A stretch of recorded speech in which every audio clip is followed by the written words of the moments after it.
چینی کا بحران تھم نہ سکا، انتظامیہ خاموش تماشائی بن گئی، ذخیرہ اندوزوں کی چاندی ہو گئی، کئی شہروں میں چینی کی فی کلو قیمت 250 روپے ہو گئی۔ یہ رپورٹ دیکھیے۔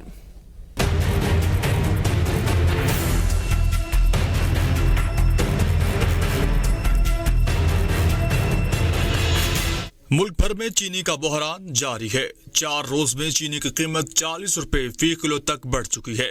مختلف شہروں میں چینی کی قیمت 200 سے 250 روپے فی کلو تک جا پہنچی۔ کوئٹہ اور چمن 230 روپے فی کلو، جبکہ اسی کے ساتھ ساتھ کراچی میں 185 سے 200 روپے، لاہور میں 200 روپے، سرگودا 185 روپے اور ملتان، اسلام آباد، راول پنڈی میں 180 تا 200 روپے فی کلو تک فروخت کی جا رہی ہے۔ اسی کے ساتھ ساتھ پشاور 220 روپے، جبکہ مظفر آباد میں فی کلو چینی کی قیمت 250 روپے مقرر ہو چکی۔ چینی کی قیمت میں مسلسل اضافے کے باعث ذخیرہ اندوزوں نے چینی ذخیرہ کر لی ہے۔ متعدد شہروں اور دیہی علاقوں میں چینی دستیاب نہیں، یوٹیلیٹی سٹورز پر بھی چینی غائب ہو چکی ہے۔